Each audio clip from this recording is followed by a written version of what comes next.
right, folks. Hey, thank you for joining us, and everybody that's online and joining us a little bit later. If you've got time and you're tuning in, definitely raise a hand, ask to speak, because this is a collaborative experience. So today in the Horizon Room, we are talking about tech and teaching. This is a topic that has come up in a lot of the conversations that we're having as we travel around the country and talking to technology folks and teaching folks and superintendents and teachers and all the folks involved in moving all of this work forward. We talk to them all, and one of the things that keeps coming up is that there's this disconnect.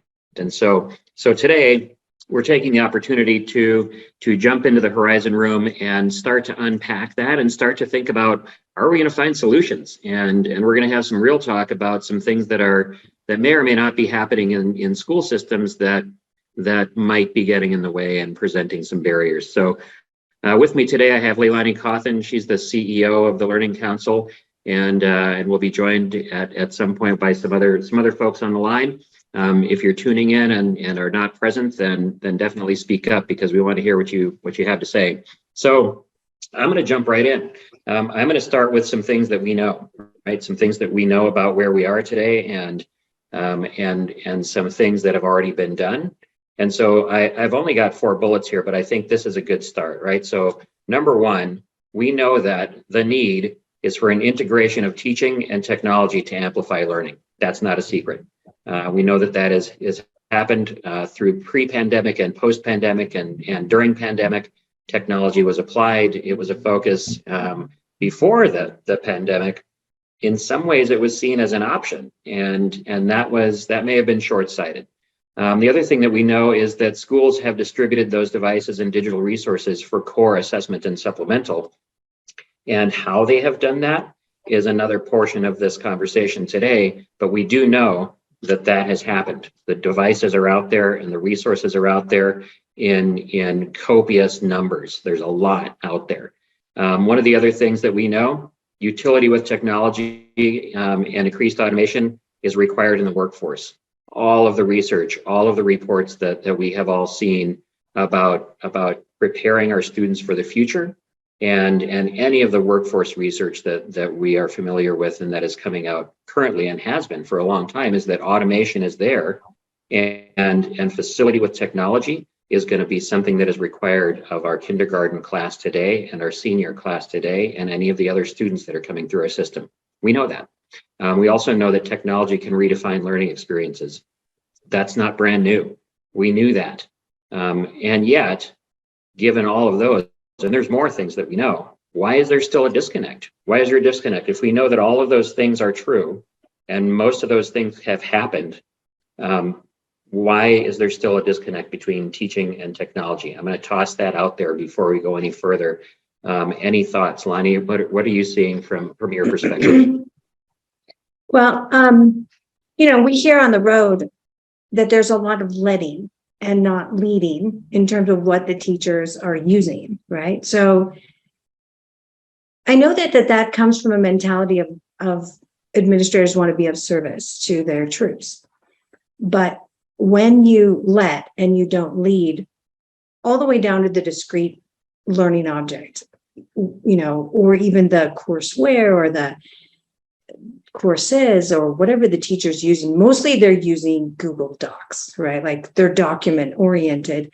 When you're doing that, what you've actually done is you've added a whole lot of work to the teacher, because if you've ever tried to file something you just made and then go back to it a day later and figure out where you filed it, you understand the confusion that occurs in the teaching profession when they're trying to juggle, the lower grades, maybe multiple subjects, right?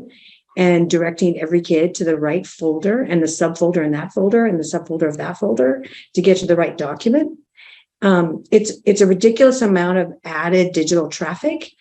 And so this letting and not being a little bit more prescriptive beyond pacing guides, at least maybe having playlists, and maybe even getting all the way to the point that we're making now is to have a true matrix of digital learning so that it's used and it's applied in the classroom. You really have to have a viable curriculum map. You have to lay down the highway, right? Like you have to pave that road and everybody's got their stuff and it's It's not just against the pacing calendar, it's actually timed out. Like, here's your lessons.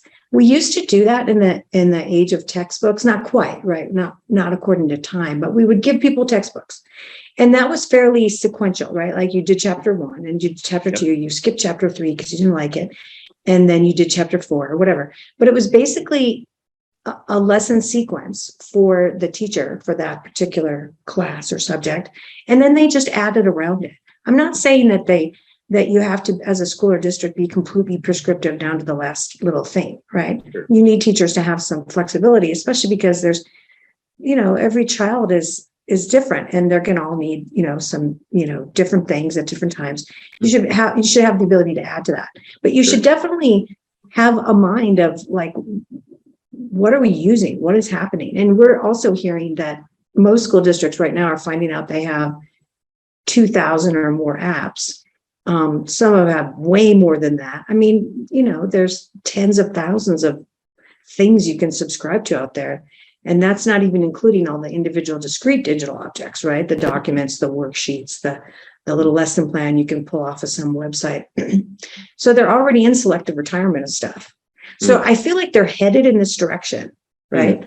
Because they're going to realize that they're non-operational with regards to data, because everybody's using different stuff. And And I think it's interesting the point that you make about the viable curriculum map. And if we think back to anything that we know of effective practice in teaching and learning that is based around that idea and the mapping. And I think back to textbook days, right? You did have a map, and like you're saying, it was sequential. It gave you a backbone. You did more than that, and at the very least, you did that. But somehow, what I'm curious about now is, how have we all of a sudden forgotten that that's important? Like, somehow we dumped out of our brain the concept that we needed to have a pathway, a curriculum pathway, and then have resources tied to that. We've dumped that out of our brains, and somehow in the digitalness of adding a different kind of resource, we've forgotten that is necessary. And from the leadership perspective, maybe the unfortunate truth is that we never really knew about it. Maybe we never really focused on that at all as leaders, which means that we didn't focus on it at all as digital leaders. And so that's dismaying. That points to me at a lack of understanding at the leadership level, which, as you're saying, allows for a lot of letting. I feel like the technology tools that we have available now give us way more flexibility, buy time. They do all the things that we could do. However, we're not putting them in the right spot, and I feel like that's keeping us from making forward moves. And so, our topic today is really how do we help teaching and learning and tech to come together, because that's where the magic sauce is. That's where we see successes. And we were just in any number of the events that we were at. We in Atlanta, we listened to one of the executives at the school system there. It wasn't Cobb, it was another one. And they figured this out, and they have a partnership. They work together. It's teaching and tech. They work together, and they know that both of those organizations have the critical path to moving this forward and making it useful and I think successful. That was Gwinnett County. It was Gwinnett. Yes, it was Gwinnett. Gwinnett, yeah. So they have a really advanced structure. Yeah. But I think if you go back to where it started from, is that leadership, they came from teaching universally, right? Like, every superintendent you're ever going to meet was a teacher at one time. And so they have the viewpoint of themselves as almost like doctors, right? Like, you don't mess with the individual practitioner. They know everything, right? Like, they've been trained in their subject, and they know what they're doing. So, but even if you look at hospitals today, there's always second opinions before surgeries, right? Like, there better be. Sure. You don't want to cut off the wrong limb or something like that. So we have an attitude that started with, okay, we got to go digital. Okay, every man for themselves, right? So every woman, everybody's for themselves. Like, just go. It's all free on the internet, isn't it? This is what leadership really thought. So they're like, well, you guys know your subject. You create it. what that tells you is something really important, and that is this. The leadership has never looked at real high quality professional grade digital courseware or courses. Mm-hmm. They think in terms of the old worksheet days, the textbook days, which is sort of parceled out knowledge and lecture. Okay, so they think in those dynamics. And so they figure, well, the teacher can just create that, and we're going to keep a repository here of all of our own self-made knowledge. That as a premise right there is crazy on two levels. One, you're competing a individual human teachers, now maybe they've been in the job for 15, 20 years, against the open internet of new stuff surfacing. Is Pluto a planet? Is it not a planet anymore? We don't know, right? That kind of thing. Like, that's crazy just to compete with the open internet, because kids are going to catch you out on it. And then the second level really is the fact that teachers are not trained to be instructional designers. Really, right? Like most of them. And beyond that, they're definitely not trained to be digital instructional designers. Sure. So if you have a leadership that's really never looked, which is one of the premises for the Learning Council, by the way, getting on the road, all these years, almost 10 years of being on the road, was to do show and tell. Because as a software expert, I looked at like what people didn't know in the market, and they definitely didn't know what was really going on in software that was going to compete, with them in the open consumer markets. So if you've had leadership that has never like bothered to log in and experience this stuff, picking out their little blue avatar hair body thing and moving around in the language stuff and getting assigned certain reading materials and, ping, and then they get a little shower of gold coins or whatever, they've never seen it. So they're thinking in terms of that old, rather flat world of paper, just digitized and lecture, replaced with video. They're thinking in a very, very old dynamic of how you purvey correctly to the human audio and visual cues that direct the learning. There's a whole science behind this, right? So they just don't know. So they launched off into this whole thing. Yeah. So not only do they not know the technology, but my fear is that few of them know the teaching and learning. And so this causes me to think of a couple of examples. Talked to a superintendent recently, whose chief academic officer came out of, it was the CIO, came out of teaching and learning and moved into a CIO role through some technology roles.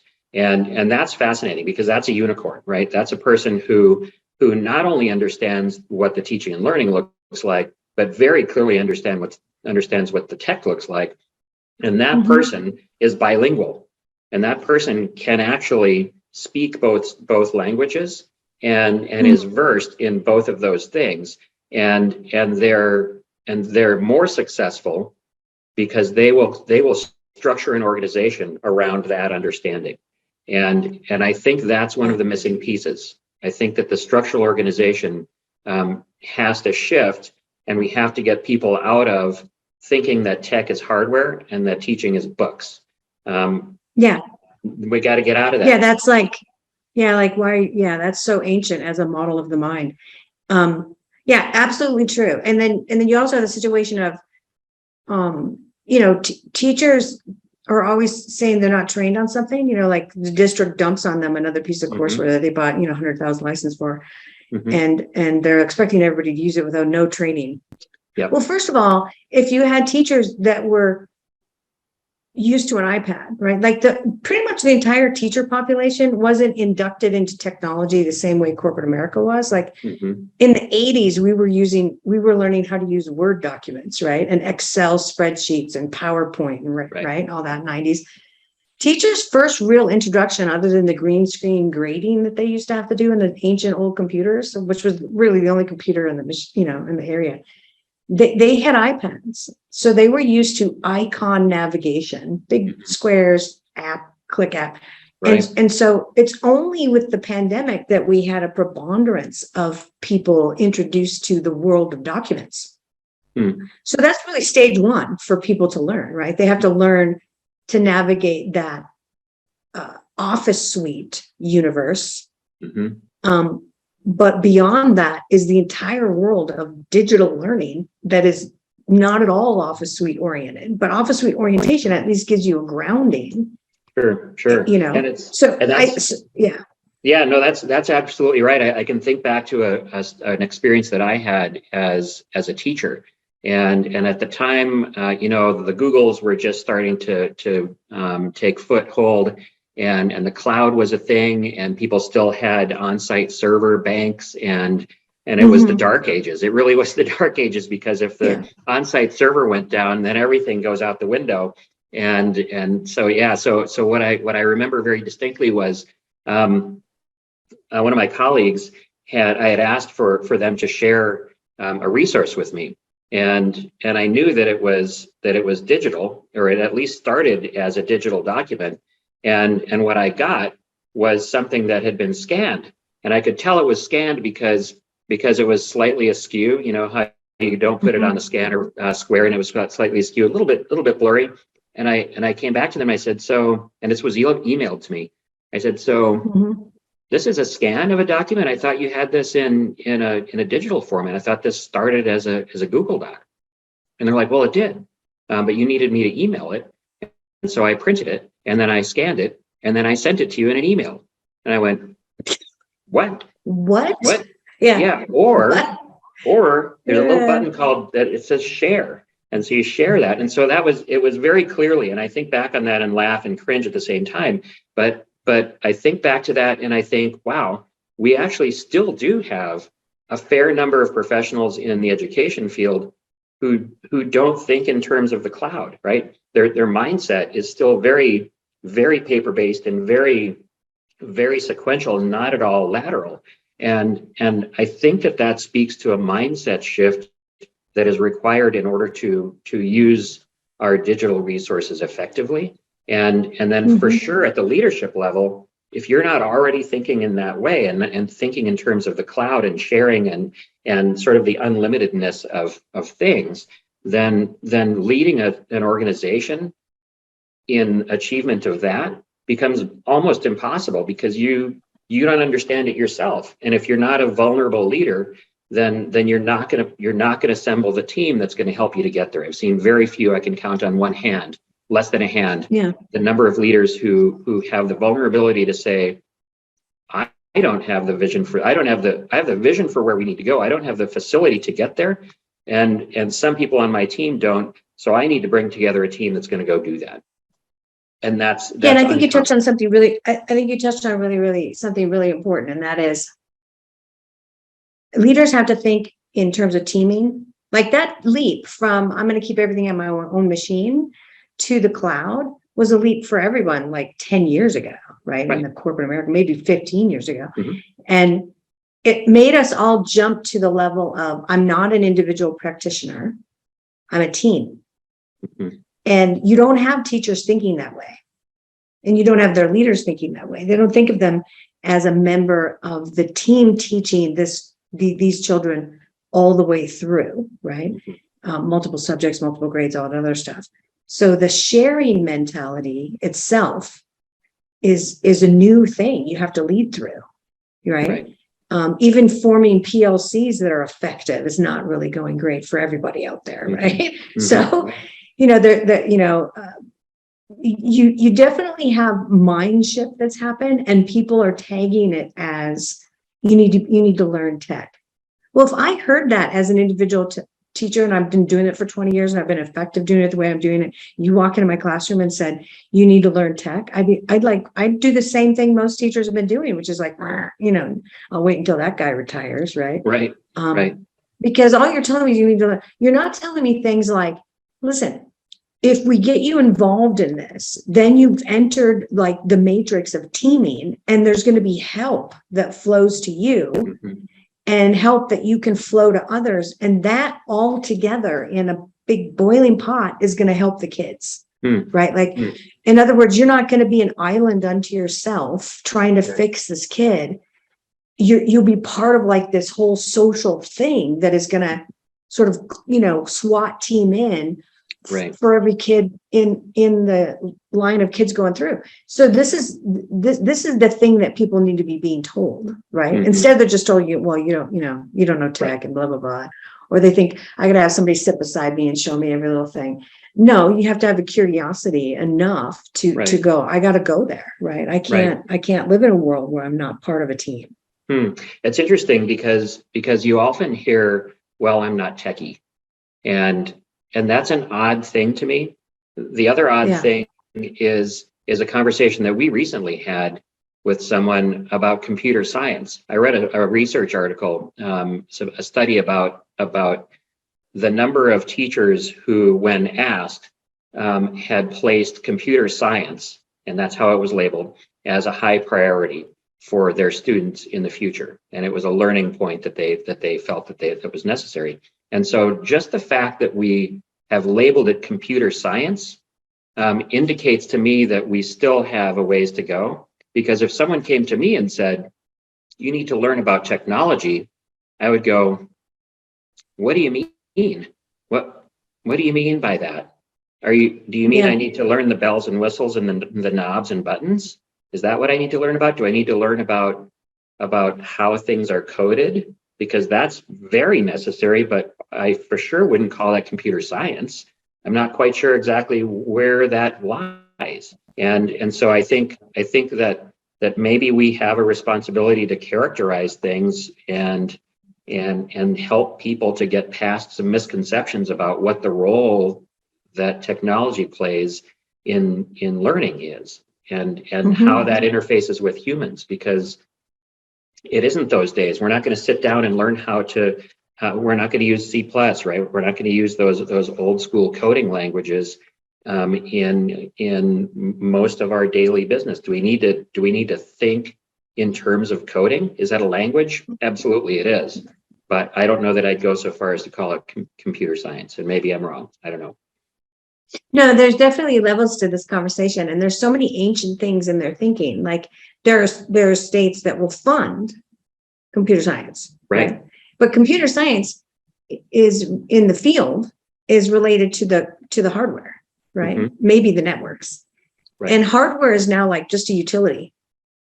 It's really pretty much mostly the same, and really it doesn't have anything to do that much with the teaching, right? Mhm.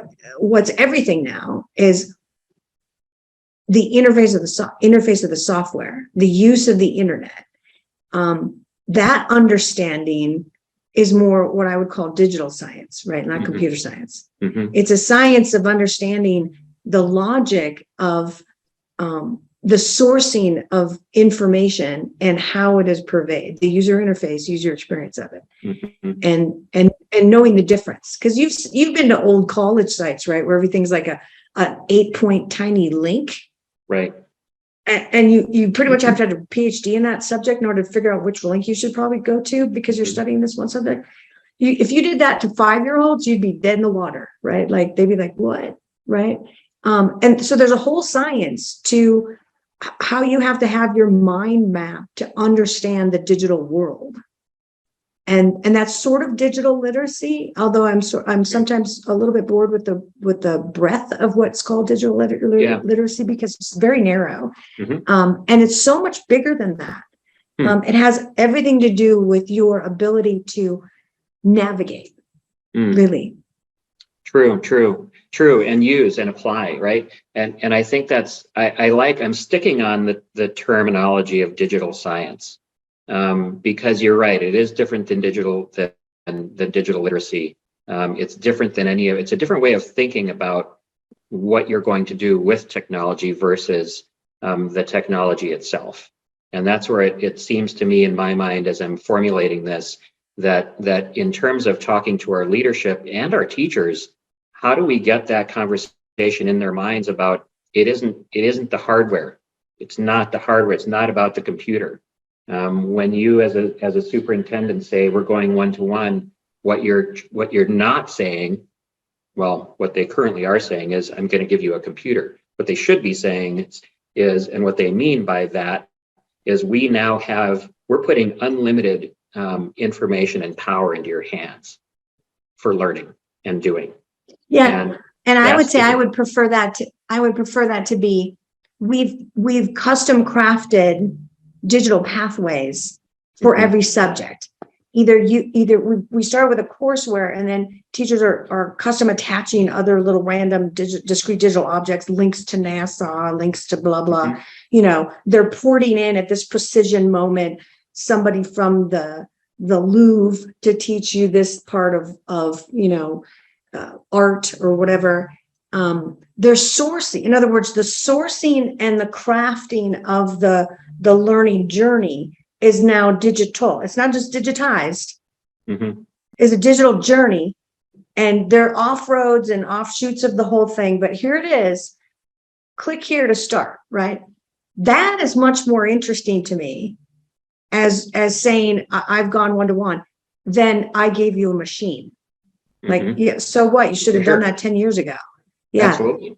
And you're not even, by saying, by just saying, and we've heard people, we've even asked that, right? We've said, hey, is your district one-to-one? When we start talking about trends in hardware and software purchases, and we ask folks and they say, yeah, we're one-to-one, that immediately places the emphasis on the thing, on the device, not what you're going to do with it, which is maybe even a change in my own vocabulary that I need to start using differently. Because if I ask that question many times, I'm putting the emphasis back on the thing, and I can be reflective. I think that's a change for me, and I think that's a change in leadership mentality as well.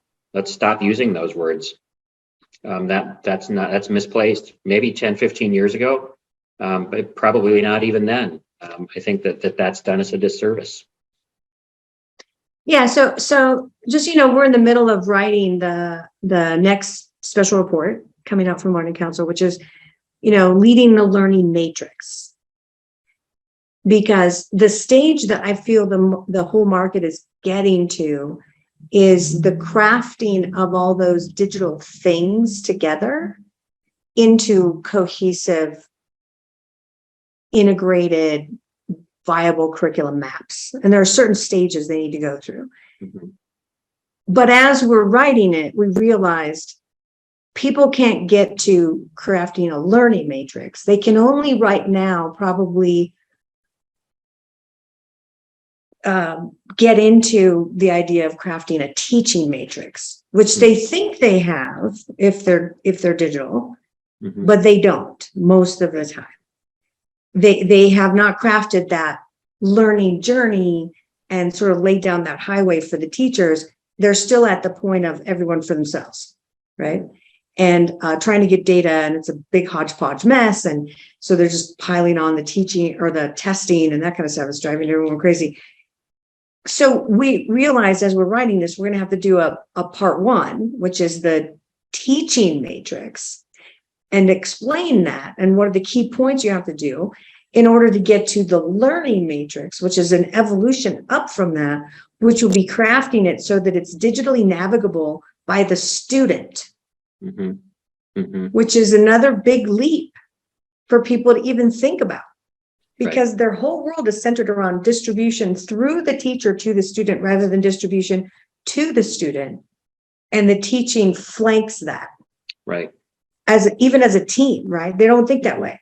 And so that's a huge evolution. And then there's another evolution above that, and then one above that. So I won't get into those right now because you'll be hearing from you more again. I'm sure all listeners will. Yeah, for sure. Yeah, and absolutely, we're gonna. As soon as that report comes out, everyone's going to hear about it, because this is the next level of thinking in terms of how we can get to where we all know we need to get to. And so, I keep coming back to how do we help leaders to think in these ways. And we're all over the country, and we're going to events that we create to convene leaders in education to think around these things. And what I get a lot of is this, and people nod and they go, that's absolutely right. I totally get that, and I can see how that might be critical.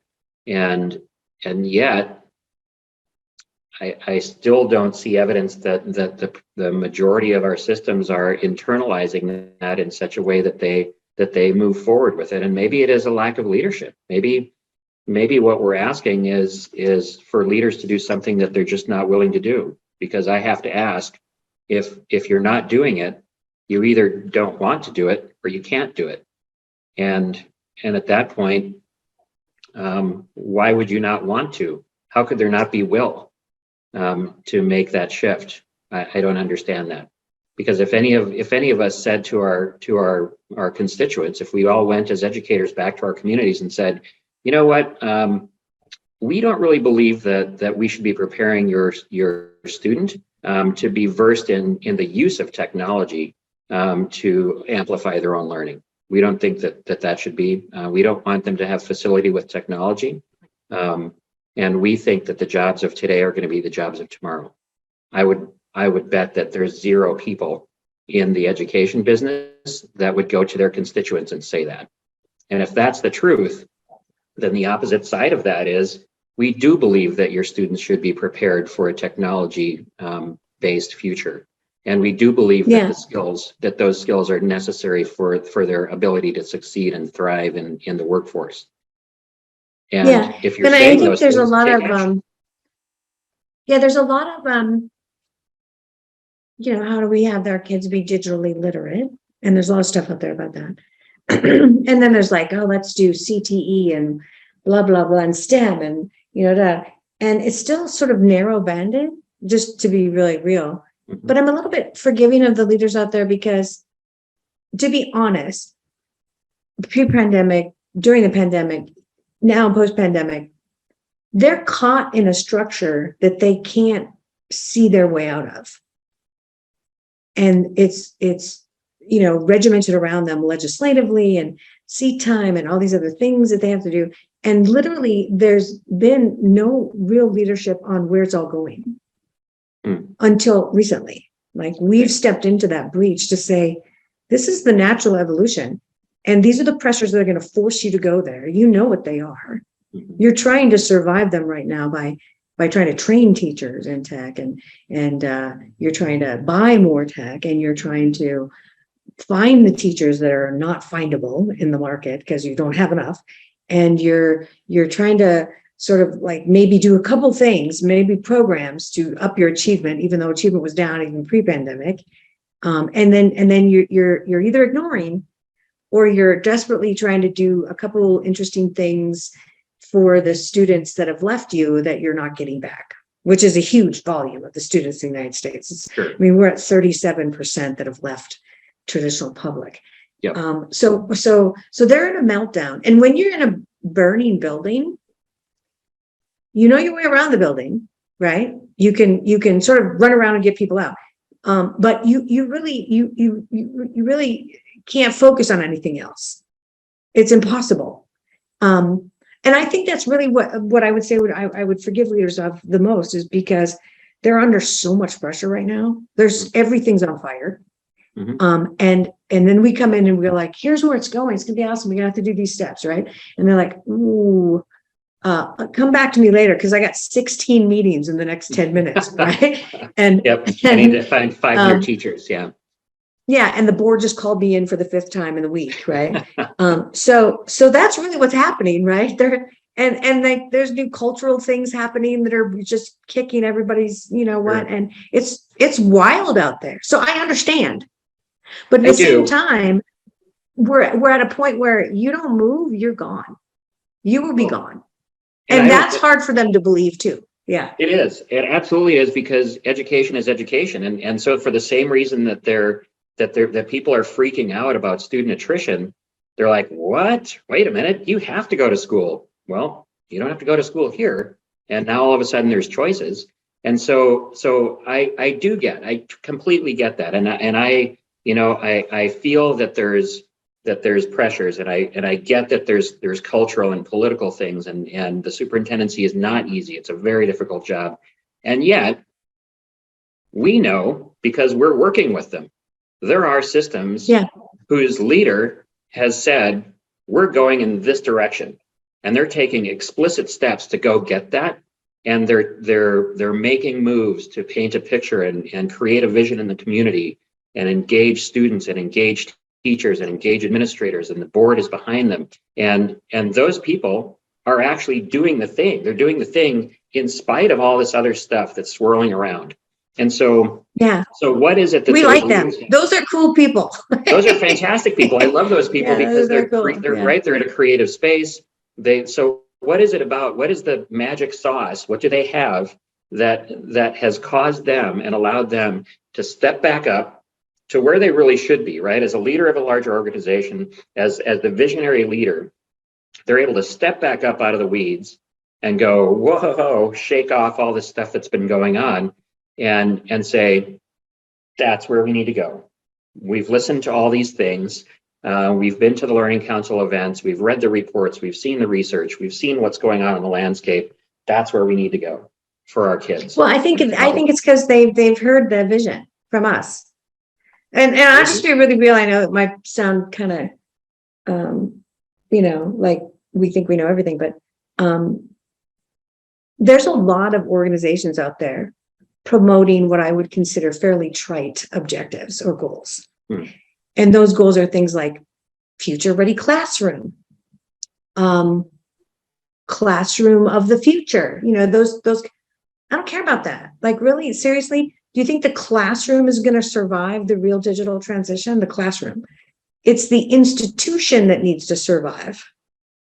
And the institution needs to run itself like an institution rather than a coddling together of independence. All these independent classrooms where each one has to do everything. No, be an institution. You're not a retail chain of stores. You need to think like Amazon. And I'm not saying you got to be online all the time, because that's what scares people. They go, we're going to go digital. Everything's going to be online. I don't want to be an online school. I set one up over here for the kids that want to be online all the time. Right. Like, no, that's not what we're talking about. The real manifestation of the digital transition is a vision of using your human assets very precisely, using your humanity as your brand. That competes with fully online, but don't do it sloppily. Like, it's very sloppy to just run a manufacturing line, because the amount of time wasted in those classrooms when the teacher is not teaching, every head is down reading something. We all see this. We know this goes on. Every head is down watching a video or looking up at a group screen. That's not teaching. That's babysitting during learning. Why are we doing that? So if you really look at the structure, you see the future. But people aren't looking at the structure. They're trying to layer on programs on an already broken machine.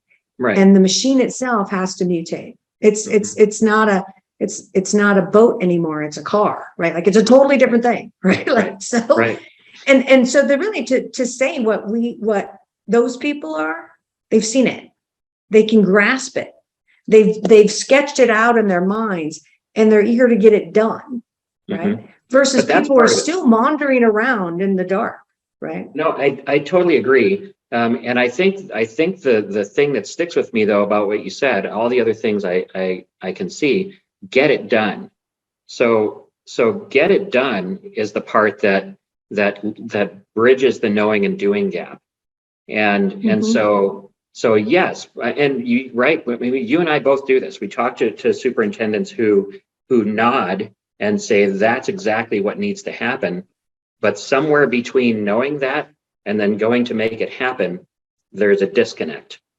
And that's what I'm most interested in, because what you're talking about is strategy versus tactic, right? We're talking about all the tactical fixes, all the little things that have been sort of piled up on top of things, and the machine itself hasn't been, the institution hasn't been examined and addressed, and then morphed. And the only person that can do that, right? I mean, the leader of the organization is going to have to lead that work. That's not going to come up from the grass. They can do the little bits and pieces down at the classroom level. Your principals are going to be working their butts off. But until that vision comes from the top and comes collectively with the community of learning, it won't happen. It's just not going to happen. It's not going to happen. We're not going to get there. And I don't mean to be pessimistic. I'm just saying. Yeah, but there's so many basic definitions. When you go talk to a superintendent like we do on the road, And you look them in the eye and it seems like it's a fairly, we talk for, maybe 10, 15 minutes to every superintendent comes in there, maybe pull them aside for half an hour and talk to them. And then a lot of them speak or they join in the workshops or whatever.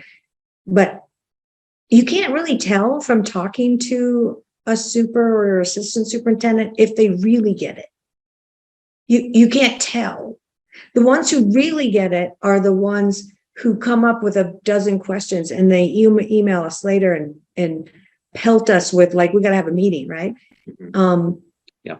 But the words that come out of a lot of leaders' mouths sound like they think they know what they're talking about. And that's the scariest part, because you can't discover what you need to know as a leader if you think you already know. Comes down to that. Yeah. If you think you already know post-pandemic 2022, what things are going to happen, what's going to happen based on all the signs in the market right now, mass attrition, can't get the teachers, there's just tons, right? Yeah. If you think you know right now, you're probably wrong. If you're not listening, right? If you don't have an ear half cocked all the time right now, what I should be doing, you're kind of in crazy town. But what's really interesting to me is that, when we first got on the road, what is it, almost 10 years ago, we used to get droves of people at all of our events, right? Like just droves of people interested in like going digital. I was like, right? Like people like, it was so exciting. And then, a lot of them didn't do anything for 5 years. They would just come to the events and they didn't even have one-to-one and they would just dream about it. It was like, and then the pandemic happened and everything went crazy. What we're seeing now in terms of the power that comes in every city is unbelievable, right? It's in one city, I think we had 15 superintendents. Yep. Even the smaller cities were getting 3 to 4. And then we get executive director that, director of this, that, CIO, chief innovation officer, blah, blah, blah, blah, blah, program director of that, blah, blah, blah. But it's not very many people. It's just a lot of power. Yep. And when I really think about it, they all know from the invitations, it says invite a team, like bring your whole team. There's going to be workshop, da, da, da, da, da. Do they do that? One, they can't afford anybody to have any time out the door. Even they have told us, I know you remember the guys in Phoenix, right? Right. I'm sorry we couldn't get all our people here, but even I had to step down as superintendent and take units. I have to teach 2 right now, right? That's how bad it is. That's how horrible it is, right? In so many places. But you also have a situation where, you also have them probably thinking, and this is speculation, Chris, but you probably have them thinking like, I got to figure out where things are going for real. And I don't know that I want my own juniors, the people working for me, to get too much on the, give me too much of an earful. Because I got to make some decisions here. Like this is the, I don't want them all to know. So I honestly believe that. But, and so that's that really indicates a lack of vulnerability on their part, right? And I get that. Yeah, I understand. Yeah, put yourself in the position of running $1 billion organization. Well, right, but half these schools are. But we've done that, right? And so the successful leaders understand that. They trust the team that they've built. They trust the culture that they've built within that team, and they're very honest about where they are in their own journey relative to the journey of the organization. And that's the success stories that we see. All the people that we use as models and point people to for sharing learning, they're all very vulnerable leaders. Yeah, but think about this. In the not-for-profit world, the driving force behind most careers is their own ego building and their position. And I'm just being real here. Sure. And their own little empire of employees working with them, right? Mm-hmm. It's not profit. It's a different sort of motivation arena.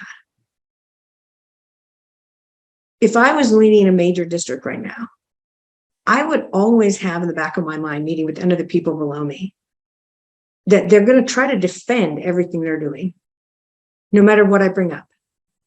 And they should, because that's who they are and their outcome, right? So if I'm suddenly told, like, steer the ship this way instead of going that way, what's going to happen the first time I go to my immediate juniors? What are they going to say? No, sir, we shouldn't do that. Here's the 57 reasons why. right? Right. Do you realize how much we put into this? Da da da da da. I think the leaders know what they're up against. They don't want to hear it right now. Mhm. You know what I mean? They got to make a lot of decisions before they even go to those people. And that's just I'm just being real, you know? Right. And you and I both know that the amount of turf wars that go on in districts, even in the smallest ones, are unbelievable, Sure. right? Yep. And Yeah. I think that's true of private corporations too. But It is for sure. For sure it is. this is an And so- emotional time. This human time of change. But just look at the human toll of the change being required here. It's phenomenal. Yep. It's just massive, and leaders know that. And I actually think some of them are like, yeah, I'm close to retirement. You know, how much maybe I'm going to give it Wow. like. Yep. Yeah, do a few things, right? I'm not going to go Yeah. too much No, I hard totally- work. Yep, I agree. I think we you don't know the job until you sit in the seat, obviously, whatever that job is. And I think that there are enough folks that think they know the varying jobs within any system. And I feel that a safe place for superintendents to tell some truths is a healthy thing. And I point to associations of those jobs, like any of the superintendent associations. Every state has one of those. There's a national organization that represents superintendents. If that's not a safe place for us to have real talk, then I don't know what is. And I would then challenge those organizations to bring that conversation to them. Let's have some real talk at those convenings. And if it's a county office of ed, right? We've talked with our county offices in California, for example, and we're getting great responses from them. If there is ever a convening body, that's one of them. And that would be the place for us to have those conversations. And let's keep that real talk. And then, because from that comes the help. Because as soon as you become vulnerable and you say, "What? I don't know," then we can say, or somebody else who does know can say, "Well, here's one way that it was done. Here's 5 others ways that it was done. Do any of those sound like you could steal pieces and bits from that to help this thing? Or do you have peers, right? Do you have a peer network that you can lean on to help you get through those tough times and navigate the thing that is causing you to not move forward?" It's okay. It's valuable to ask for help. It just is. Yeah. And unless you do that, you're always going to be trying to do it on your own, and it won't ever happen. It just won't. Yeah. And I want to say this too, is that I think we have both, we've used a lot of research and we've sort of discovered along the way what the endpoint, what the ideal scene is going to look like. I mean, in great detail. And so we've been sharing that. Right. And then, yes, there are other ways people could solve problems, but I have to be real with you. I think it's a pretty narrow for sure direction. Things really have to go. But I also know this is that vision is easily partitioned into pilots.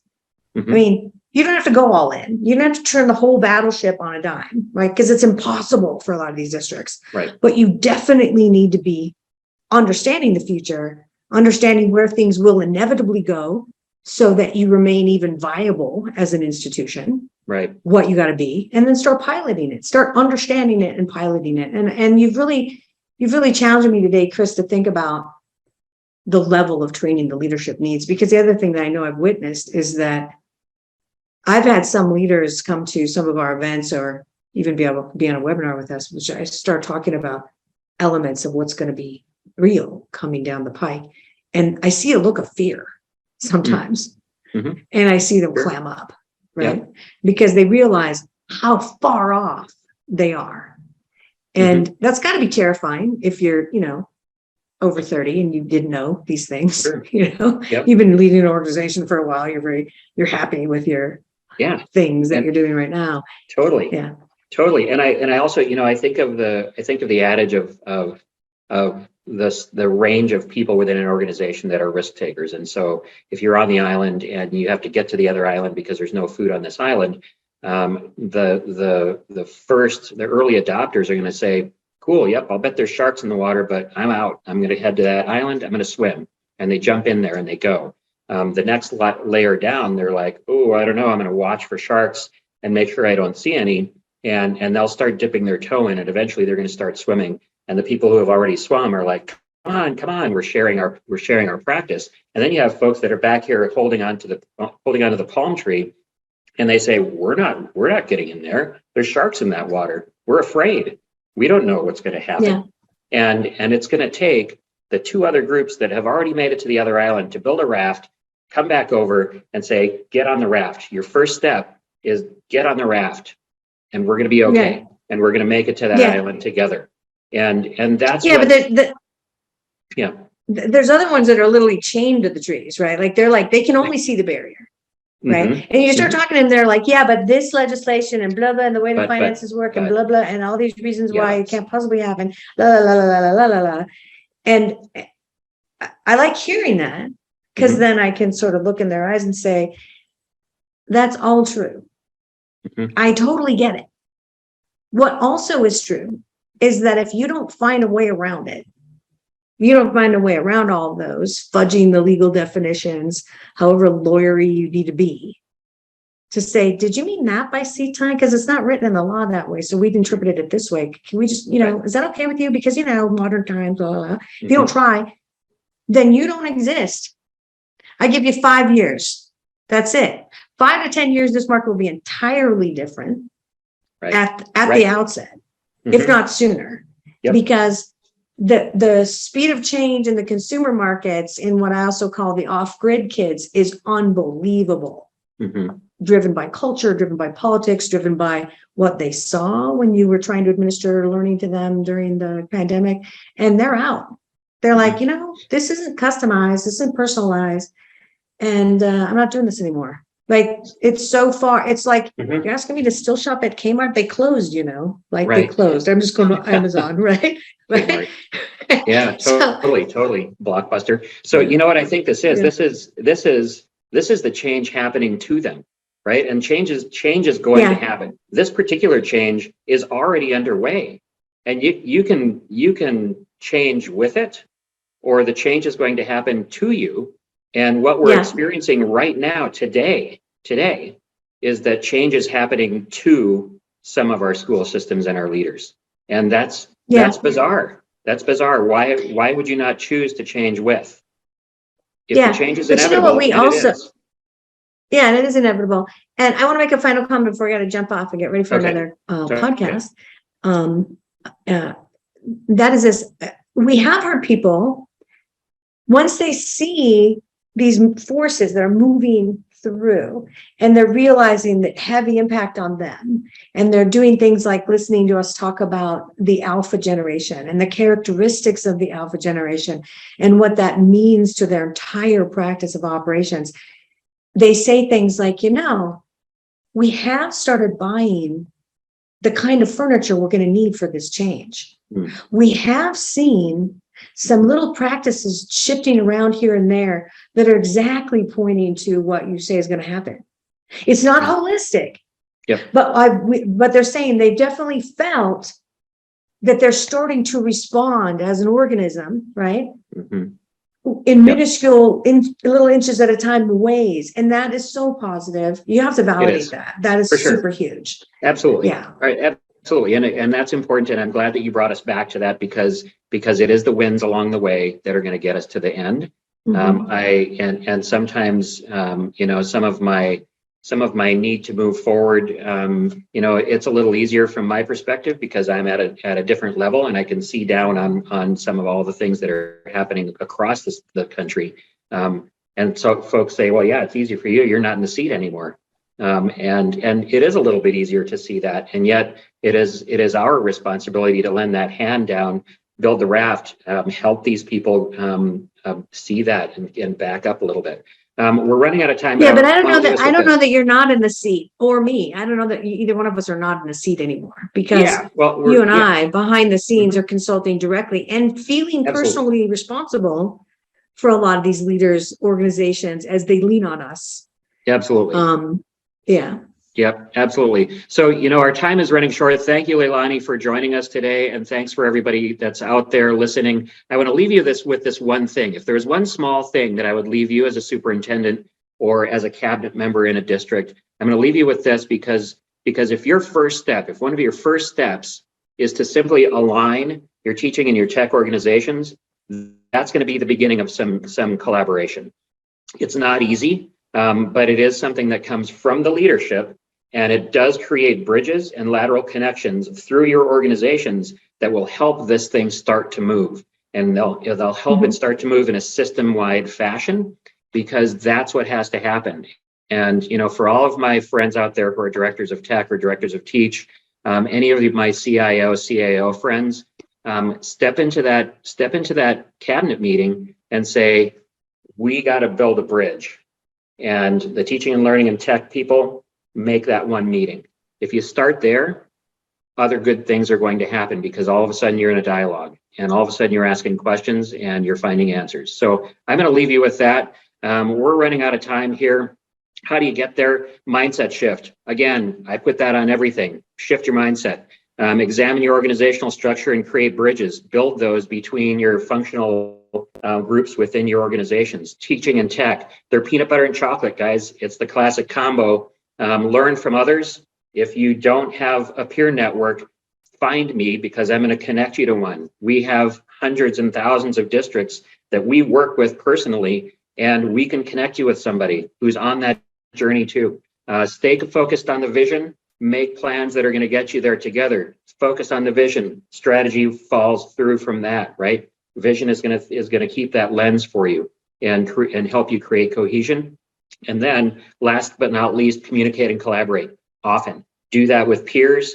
Do that within your organizations. Make sure that communication stream is always open and that you're always talking, always measuring, always questioning, because otherwise you're gonna become stagnant, and we don't have time to be stagnant. So I thank you so much for joining us here today in the Horizon Room. Up next we have, and actually this is a really interesting topic, and this came out of some of the conversations that we had with some school districts. Middle school and high school administrators were talking about this, and it was fascinating. So this is our next topic, November 16th, 3:00 Eastern.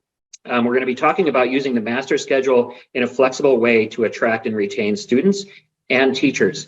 And those are two areas that we have as pressures right now. And there's some ideas out there. We have some models, we have some thoughts. There's some diagrams that we can start to share and show. So make plans to join us. And thanks again from the Horizon Room, signing out.